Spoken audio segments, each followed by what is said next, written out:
fighting behemoth ocean battleships. Your adrenaline is just pumped to the max. Battling speed demon alpha predators. Oh my God, look at this huge fin. I thought it was a whale. Stalking venomous hidden hunters. It's almost like stepping on a venomous mousetrap, like springing a booby trap. And the ultimate showdown, Whopper versus U.S. President. How is fishing like politics? It's not, I suppose you might say the day you win an election, it's like catching a 135-pound tarpon.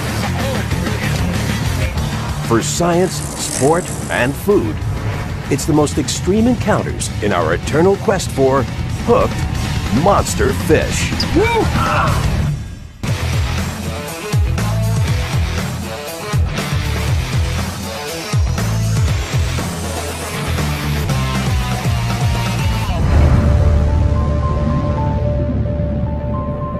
Mammoth whoppers rule our waters. In these murky depths, we're just visitors. Yet we're driven to uncover them, understand them, and take them on. Back-breaking battles, tough tests of endurance, colossal contests of skill and will. On the front lines of man versus beast, we challenge and celebrate the world's mightiest monster fish.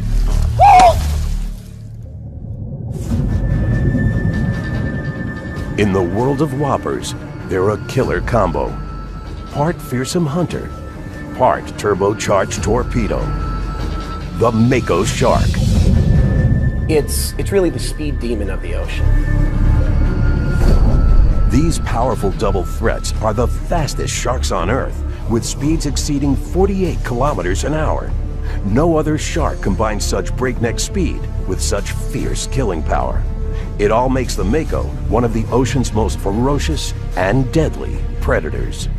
And it's not simply the fact that it can get fast, it gets fast quickly. It's the acceleration that really doesn't compare to any other shark species. Just that burst from a gliding maybe 4 or 5 miles an hour to 20, before you can see it, it just leaves a trail of bubbles. And fast-moving Makos reach titanic sizes. Record setters have weighed nearly 700 kilos, while many more top the scales at over 450 kilos. To carry such mammoth girth, their cartilage-based bodies can stretch over 3.5 meters, and strong sickle-shaped tails power their mass like missiles. It's almost like kicking in the turbo on a high-performance sports car or a motorcycle. The Mako shark is pretty much from here to there to its prey item in just a moment, a few flicks of that well-designed tail. Though violent attacks on people are rare, when provoked or threatened, Makos will strike. Experienced anglers know, tangle with a Mako, it's at your own risk. They are the king of the ocean. They rule. They're not afraid of anyone, and they are tenacious. July 15th, 2006. A Mako shark fishing tournament in the Channel Islands off the coast of Southern California. Avid angler Marilyn Stevens and a seasoned crew set out hoping to catch the day's winning whopper.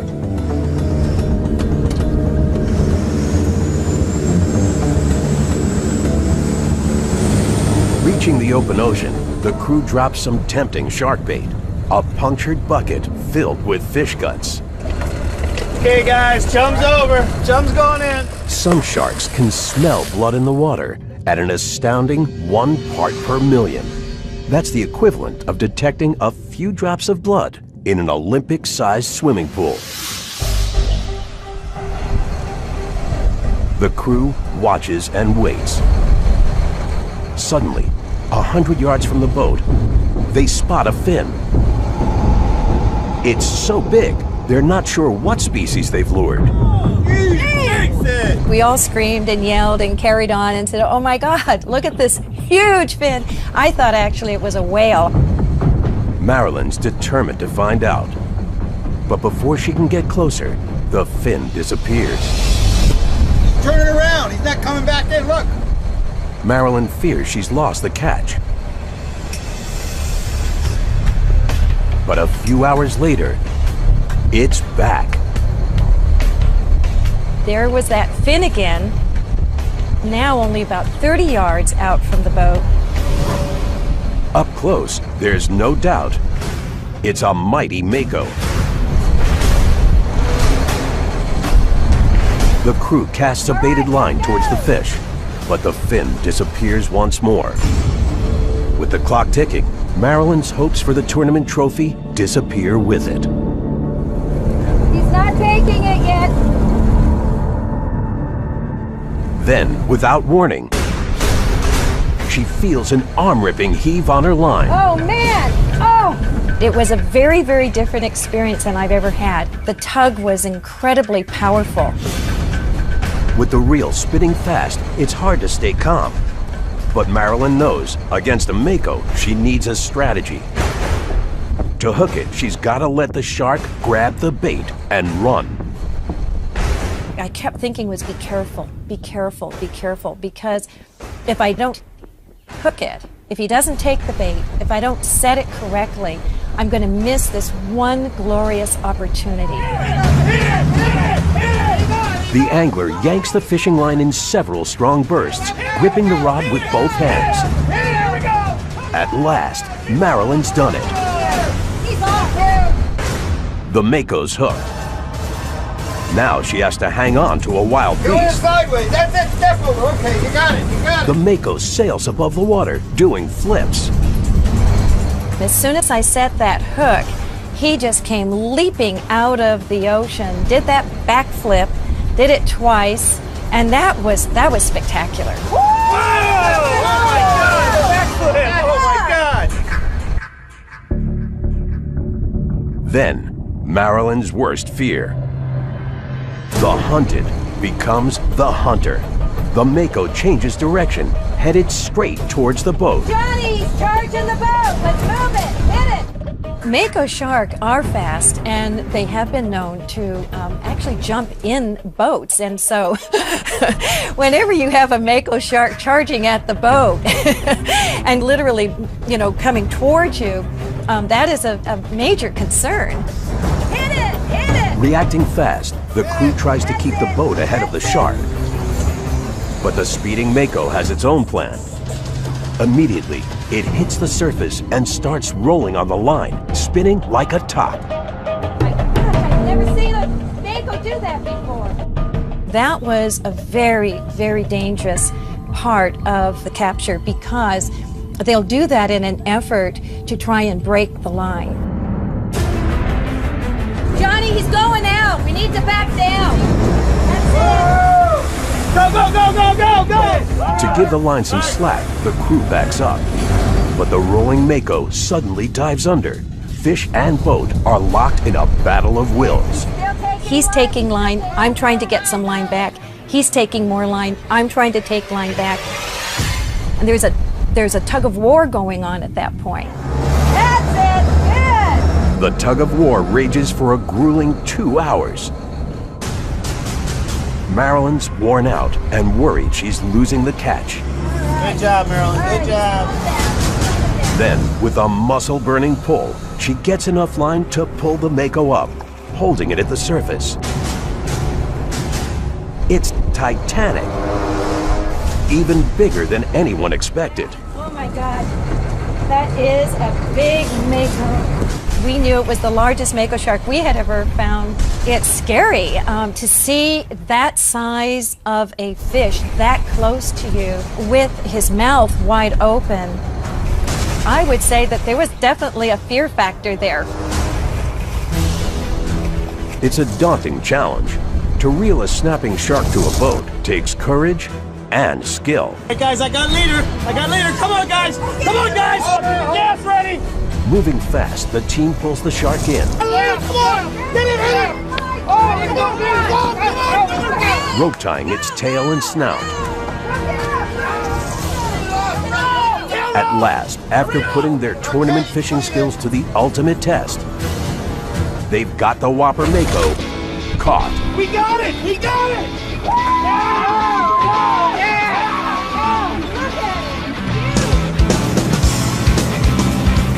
Back on shore, game officials are stunned. It's a grander plus. 1,060! Tipping the scales at over 770 kilos. Okay, thanks, Marilyn. 80 inches. Stretching more than 3 meters. Oh, man. Marilyn takes the tournament and shatters the record for the largest mako ever caught by a female angler. The team donates enough shark meat to make 2,000 meals for the homeless.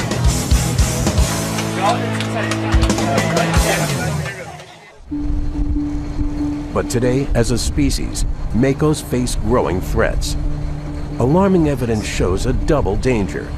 Makos are getting smaller on 2 fronts: numbers and growth.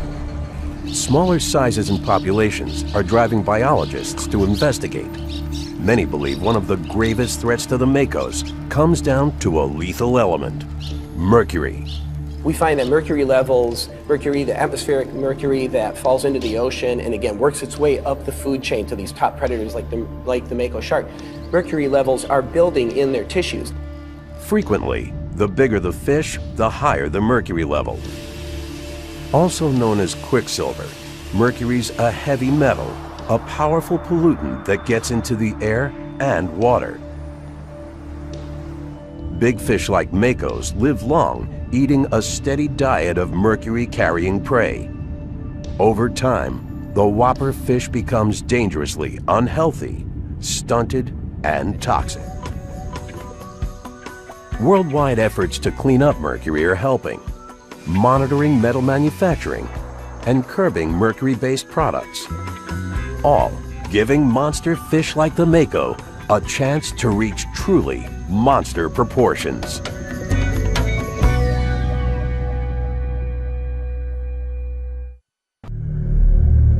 Among the planet's mightiest whoppers, hulking and huge, they glide through the water like behemoth battleships. The Goliath Grouper. Goliath groupers live up to their name. Colossal cousins to the sea bass, Goliaths are the West Atlantic's largest groupers. These whoppers grow as long as surfboards. Record Goliaths have topped the scales at nearly 700 kilos, stretching almost 2.5 meters. These guys are like swimming foam booths sometimes. They're just huge. The Goliath's super size is a monster survival advantage.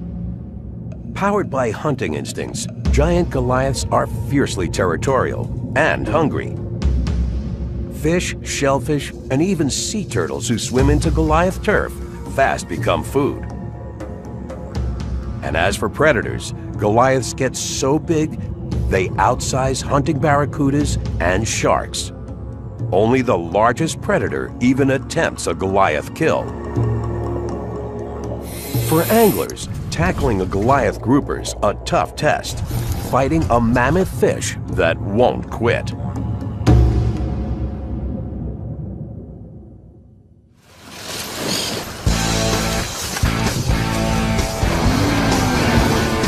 December 11, 2004.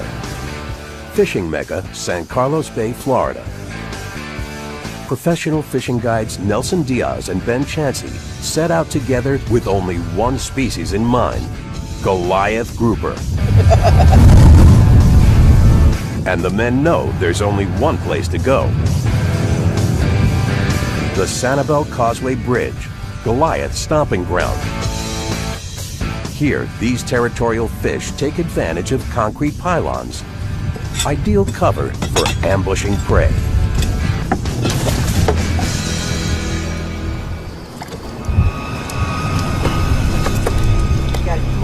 Soon after the bait hits the water, the angler feels a tug so powerful, it almost pulls him overboard. Nelson's convinced Only a Goliath can pull so hard, so fast. When you first get the hit, it's just a pull. It breaks, it's really your body is just going like, I can't do this anymore. You know, you're just stressed out. Anchoring his feet against the railing, bearing down on the rod, Nelson tries to stay put, but he's losing ground fast. Come on, Cap. Come on, Cap. Come on, you can do it. You can do it. Something's gonna break. You're gonna get pulled into the water. Don't let it get over there. Stop. The angler pulls on the reel hard as he can. The Goliath won't budge. It's a risky situation. Any moment, the line could snap from rubbing against the ragged concrete block. You have to get the fish out. If you don't get the fish out of the structure, they're gonna break you off. Nelson refuses to quit. He's convinced he just has to get the boat and the fish further away from the bridge. But as the anglers navigate past the pylons, the strategy to lure the fish from its hiding place works too well. The Goliath follows them and keeps going, swimming all the way under the boat. Now, to stay hooked, Nelson has to do fishing gymnastics. As the line strains under the whopper's weight, the fisherman gathers his strength and gives a yank. It takes an epic struggle, but he's got it. Nelson pulls the Goliath to the surface. It's huge.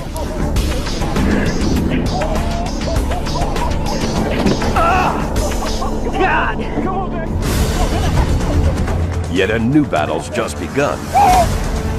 The fishermen want to measure the monster specimen alive, but the monster has no intention of giving in.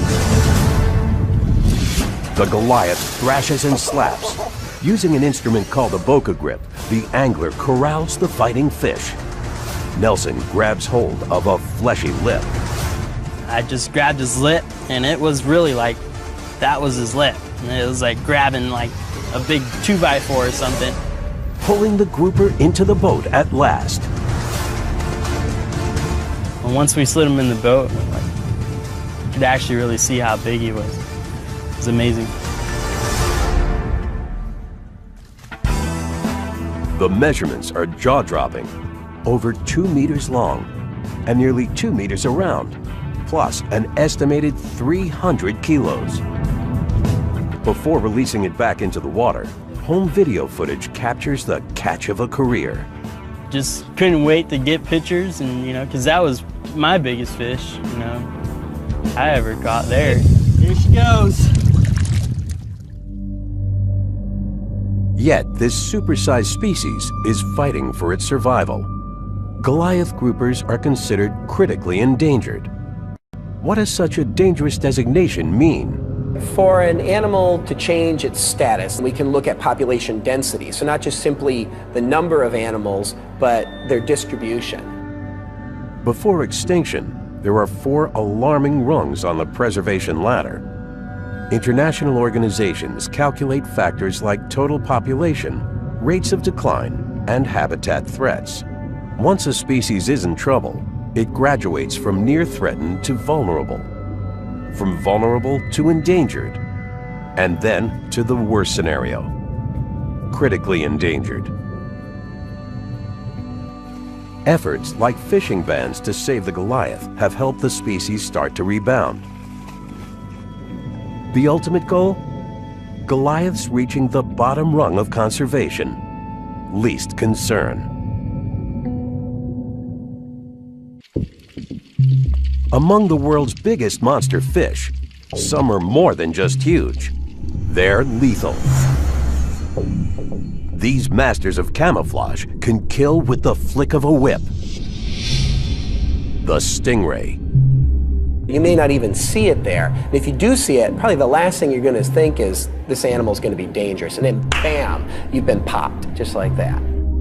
Stingrays are a gargantuan group. 70 ray species inhabit the planet.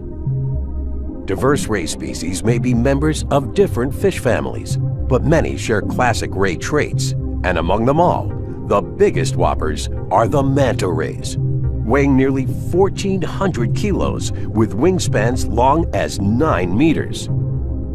And mantas aren't the only monsters. Short-tailed rays can easily weigh over 300 kilos.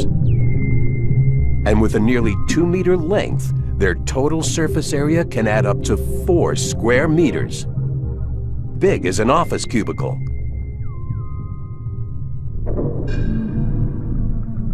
Bottom-skimming rays are passive feeders with an edge.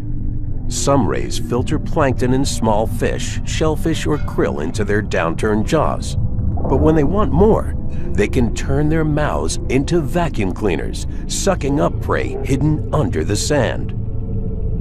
Rays can also keep their heads and bodies virtually buried in sand without suffocating. They feed off the bottom, but they actually breathe through the top. 2 big holes on the top of their body. Sort of our nostrils went right around to the back of our head so that we can inhale through there and blow it out through our mouth. And when threatened, with the flick of a tail whip, a stingray becomes an assassin. Jagged tail barbs connect to a venom gland near the base of the spine. As the tail makes contact, the barb embeds or shreds the unlucky victim, causing searing pain or worse. Piercing arteries, even bone, causing toxic shock and sometimes death. It's almost like a combination of having a whip on the back that you can, kind of like Zorro, you can crack it at your enemies like that, but the tip of it actually is safe. It all adds up to a powerful monster fish. For fishermen who take them on, a whopper stingray is a tough test of strength. The smallest stingray in the world will give you one heck of a fight when you're trying to pull something through the water that's shaped like an airplane.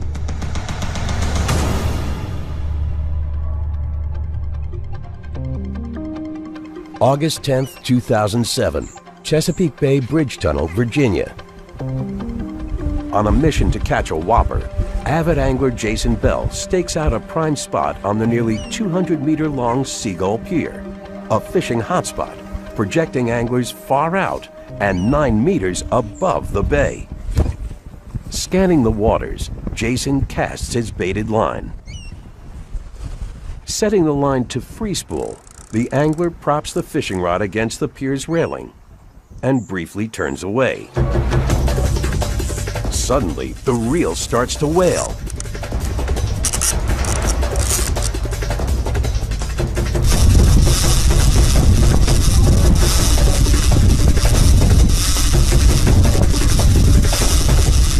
Gripping the rod tight as he can, Jason's never felt a drag this strong.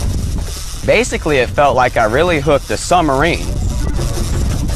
The long fishing rod bends dangerously towards the water. At any moment, it could snap.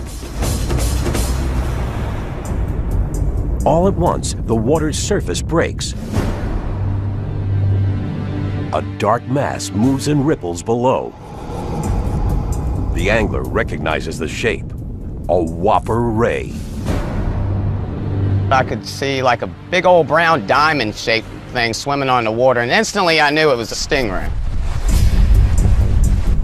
Jason gets a glimpse, but not enough to determine the fish's full size. The ray dives down deeper. The angler's worried the stingray might bury itself on the sandy bottom. If he would have ever got on the bottom, I would have never gotten him up. But the stingray has other plans.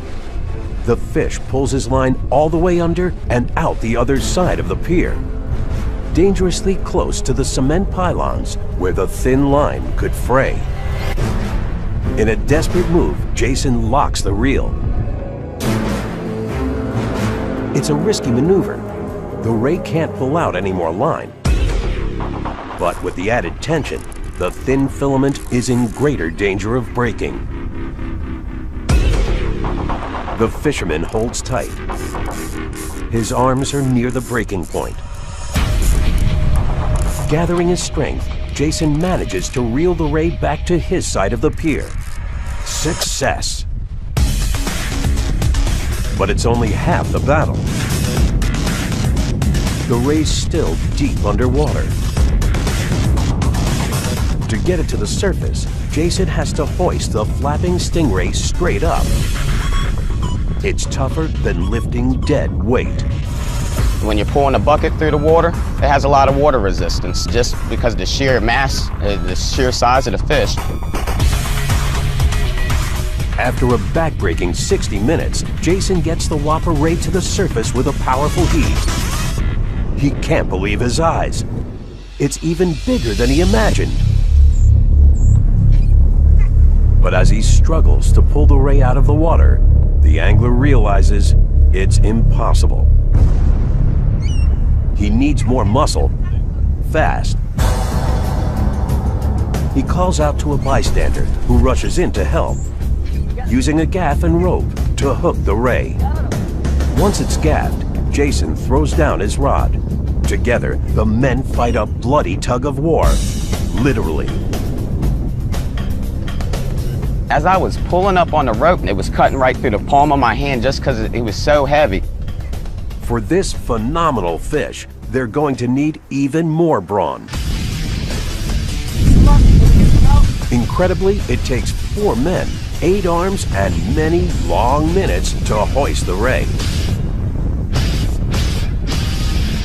At last, they've done it. The men get the Leviathan onto the dock. Mission accomplished. It's a monster, weighing 126 kilos. The stingray's nearly 2 meters across, stretching over 1.5 meters long. As Jason's photo shows, it's bigger than a car's hood. A pending world record for the largest stingray caught on rod and reel. It's the biggest thing I've ever caught. It's fought me longer than anything I caught.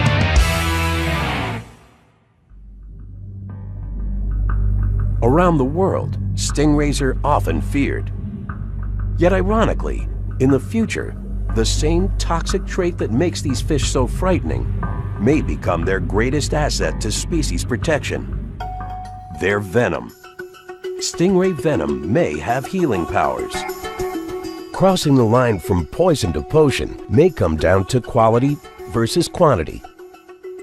Too much stingray venom can cause muscle contractions and seizures.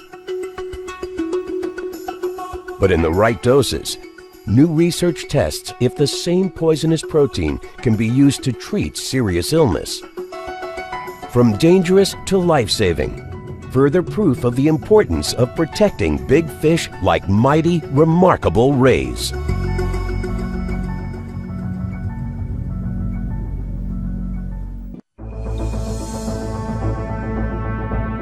In the world of whoppers, they're like long-distance submarines.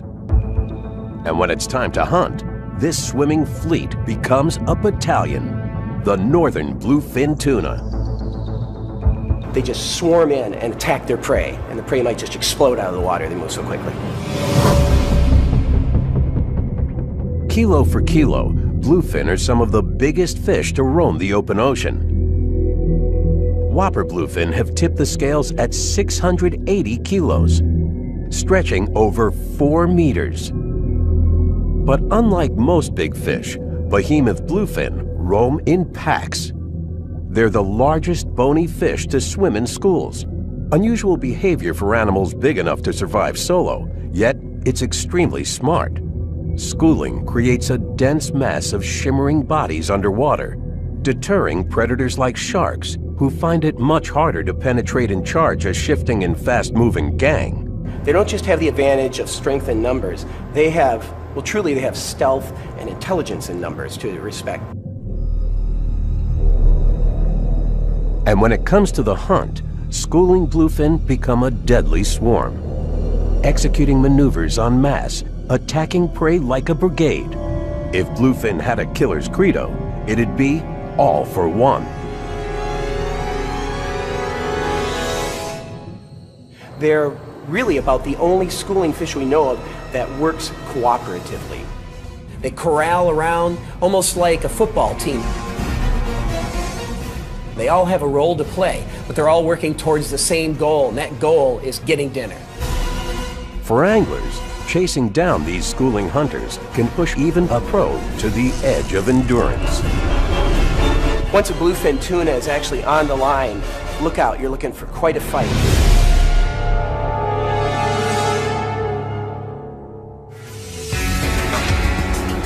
June 24th, 2007. Famous fishing hub, Virginia Beach, Virginia. Experienced angler Bo Haycox, his father and friends, set out on an expedition, hoping to catch a big marlin. Soon after dropping their lines, they spot a commotion on the port side. A whopping splash. There he is! Fish on! Fish on! The anglers realize it's a double whammy. Got it! All right, come on. Simultaneously, 2 rods, Bo's and his father Rick's, bend down with a powerful tug. Each man's hooked a monster fish. There he is! 2 rods just came down. Bam! At that moment, Rick's line suddenly breaks off in a snap.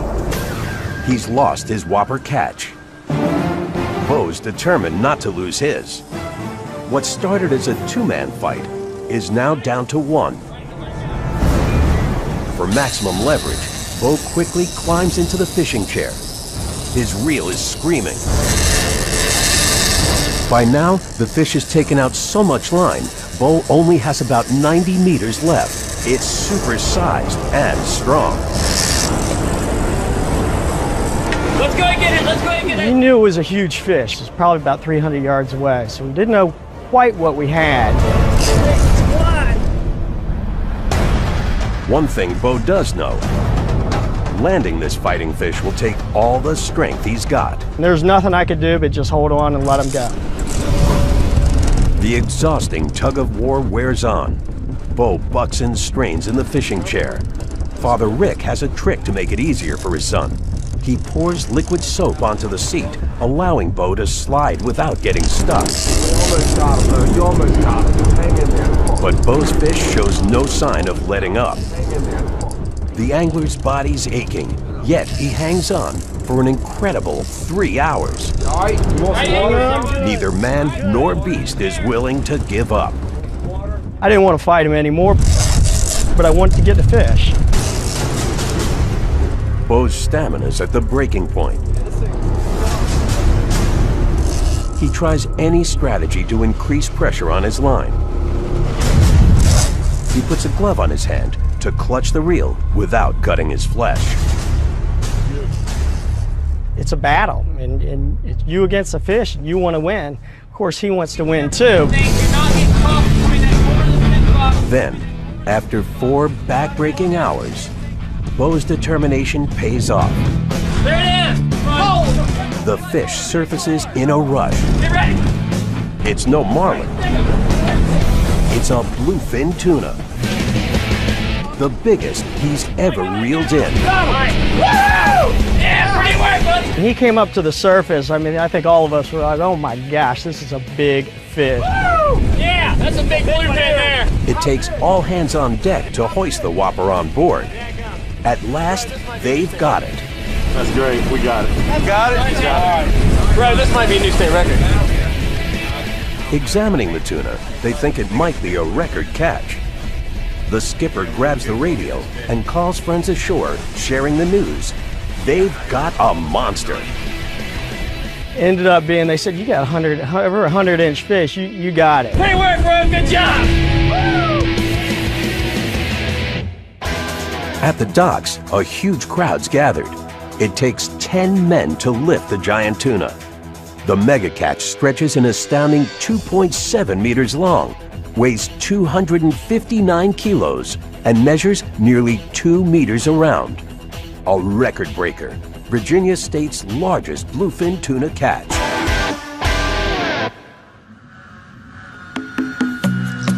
But what future do bluefin face?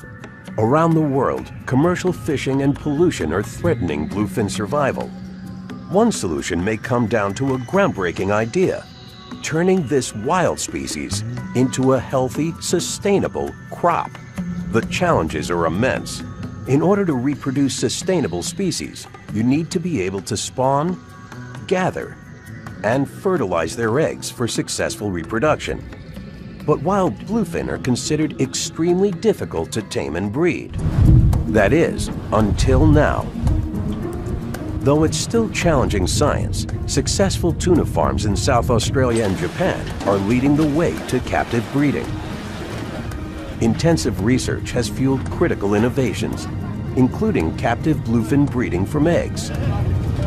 Scientists have safely captured wild bluefin and set up closely monitored sea cages that allow them to induce spawning, even creating usable eggs that may hatch under man-made conditions. All part of protecting this endangered monster fish.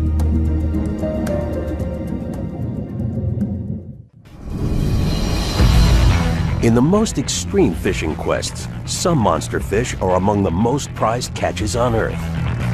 The tarpon. Ancient survivors, strong, tenacious, a tough test of skill and will. For one former U.S. president and an Olympic athlete, the ultimate battle of man versus whopper. This tarpon is just huge thrill because of his size and his majesty and the beauty. It was just great. Atlantic tarpon are prehistoric predators dating back 300 million years. Part of their epic survival comes down to mammoth proportions. Longer than bathtubs, whopper shimmery silver tarpon can stretch 2.5 meters and weigh over 130 kilos. These are enormous fish. They're like Escalades covered in chrome, just cruising through the shallows of the Gulf waters. They're huge fighters, very strong fish.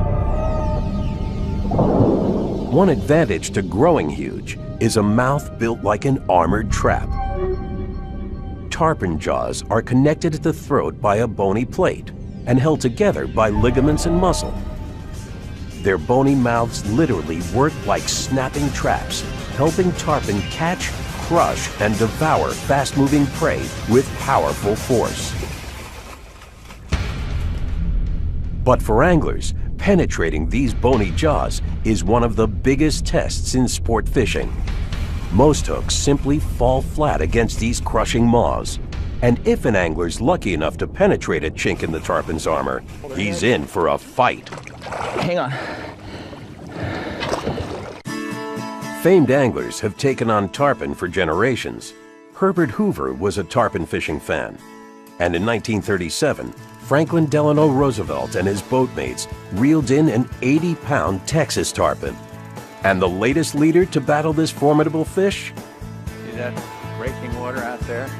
41st President George Herbert Walker Bush is a self-described fishing fanatic, an avid angler for 80 years. A childhood passion that began here at his Kennebunkport, Maine home.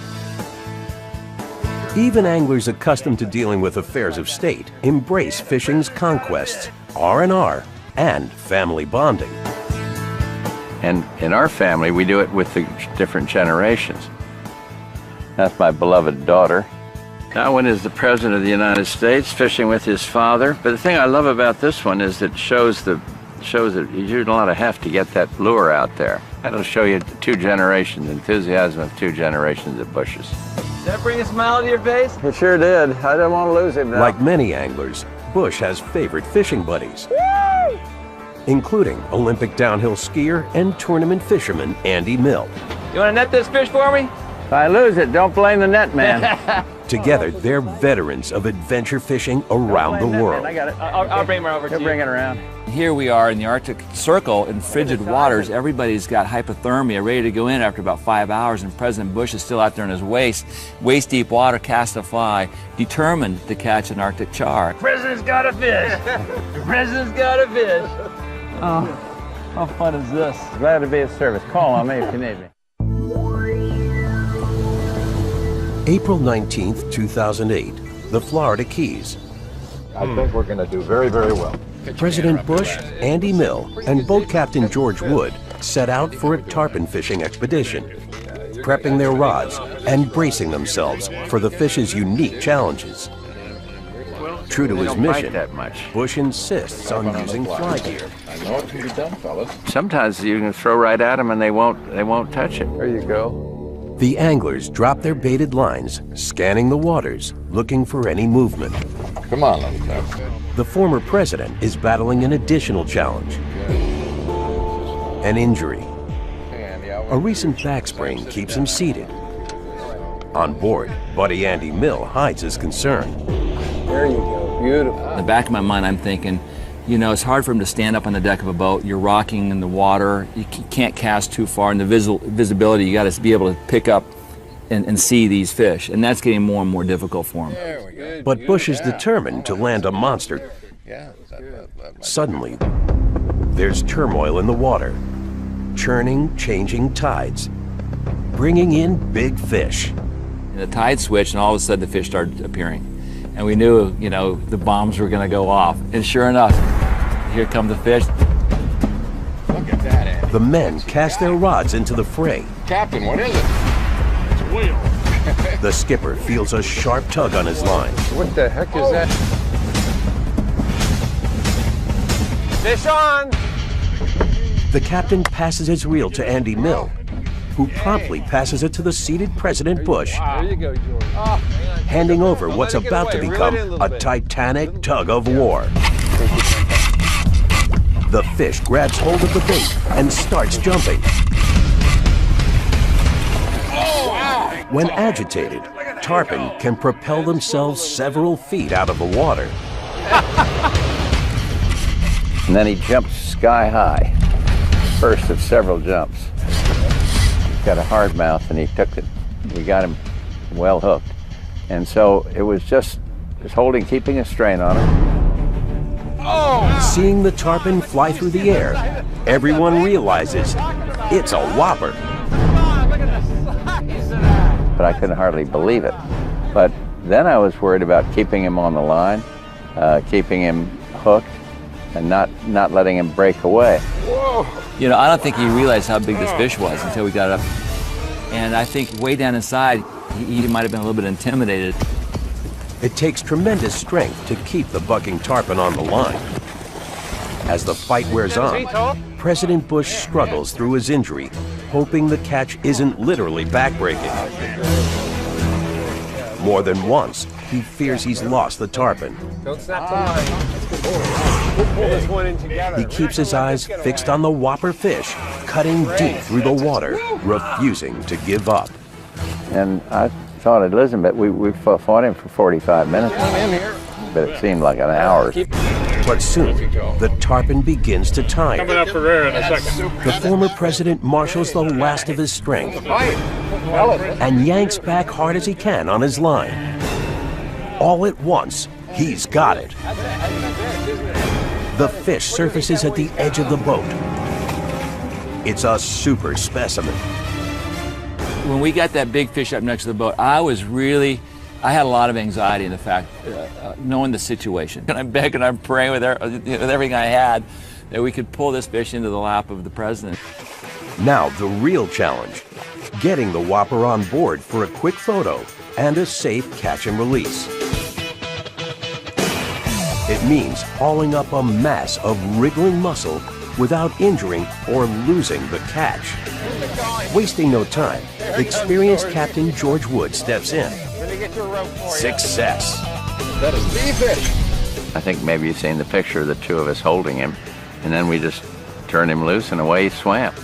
Before letting it go, the seasoned team estimates the fish's length at almost 2 meters, almost 1 meter around, and a whopping 61 kilos. Even for a president with over 8 decades of angling experience, the conquest was one of the highlights of his sport fishing career. These are some great flies. I just haven't tried them, but I will. I'll be out there as soon as the fish get out there. How is fishing like politics? More mice. They get ridiculed if you break out the mouse pack. So I suppose you might say the day you win an election, it's like catching a 135-pound tarpon. I'll never forget it. Lifetime experience. This was better than walking up Madison Avenue following Sophia Loren.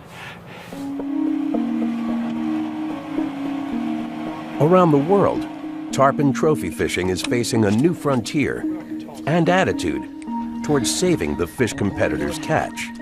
In the past, tarpon fishing tournaments were really trophy tournaments. Catch the fish, get it mounted, put it up on the wall. That's changed these days, and this is the trend of tarpon tournaments around the country. And it's not just tarpon. From bass to marlin to sharks, catch and release techniques and regulations are blazing new trails amongst tournament fishermen. On board, fish preserving cages called keep-alive boxes, built-in live wells, and careful weigh-in techniques are all helping fishermen win trophies without fatally harming the species they hunt. You want these fish to move and to be protected, so I'm a big fish and release man. The big guys you want to treat with respect. Colossal creatures. Titanic beasts that rule our waters with incredible power. Wherever and however we encounter them, for sport, study, or food, these apex predators and giant whoppers deserve our respect. So we can continue to treasure and take on the world's most astounding monster fish.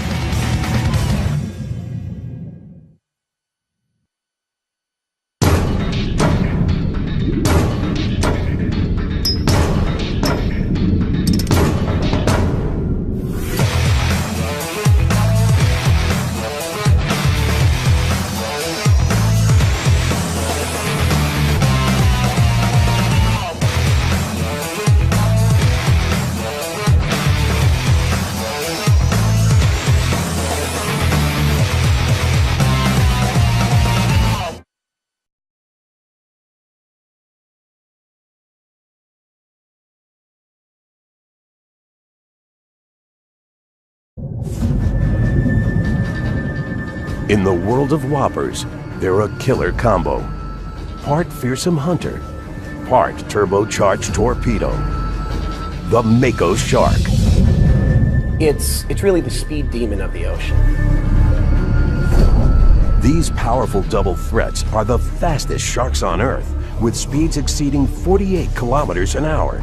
No other shark combines such breakneck speed with such fierce killing power. It all makes the Mako one of the ocean's most ferocious and deadly predators. And it's not simply the fact that it can get fast, it gets fast quickly. It's the acceleration that really doesn't compare to any other shark species. Just that burst from a gliding maybe 4 or 5 miles an hour to 20, before you can see it, it just leaves a trail of bubbles. And fast-moving Makos reach titanic sizes. Record setters have weighed nearly 700 kilos, while many more top the scales at over 450 kilos. To carry such mammoth girth, their cartilage-based bodies can stretch over 3.5 meters, and strong sickle-shaped tails power their mass like missiles. It's almost like kicking in the turbo on a high-performance sports car or a motorcycle. The Mako shark is pretty much from here to there to its prey item in just a moment, a few flicks of that well-designed tail. Though violent attacks on people are rare, when provoked or threatened, Makos will strike. Experienced anglers know, tangle with a Mako, it's at your own risk. They are the king of the ocean. They rule. They're not afraid of anyone, and they are tenacious. July 15th, 2006. A Mako shark fishing tournament in the Channel Islands off the coast of Southern California. Avid angler Marilyn Stevens and a seasoned crew set out hoping to catch the day's winning whopper.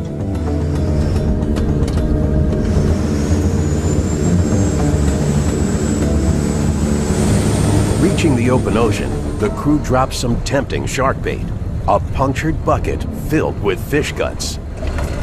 Okay guys, chum's over. Chum's going in. Some sharks can smell blood in the water at an astounding 1 part per million.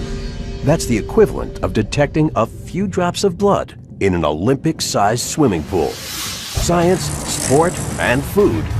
It's the most extreme encounters in our eternal quest for hooked monster fish.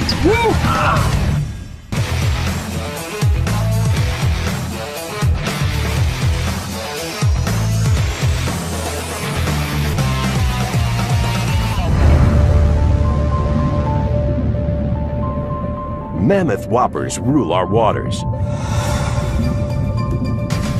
In these murky depths, we're just visitors. Yet we're driven to uncover them, understand them, and take them on. Back-breaking battles, tough tests of endurance, colossal contests of skill and will. On the front lines of man versus beast, we challenge and celebrate the world's mightiest monster fish.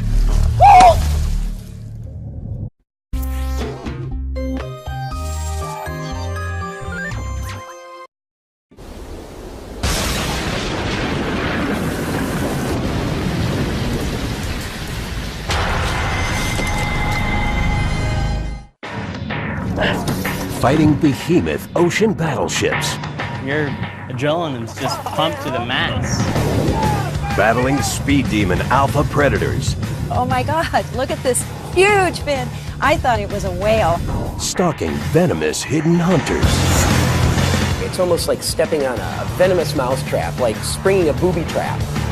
And the ultimate showdown, Whopper versus U.S. President. How is fishing like politics? It's not, I suppose you might say the day you win an election, it's like catching a 135-pound tarpon. For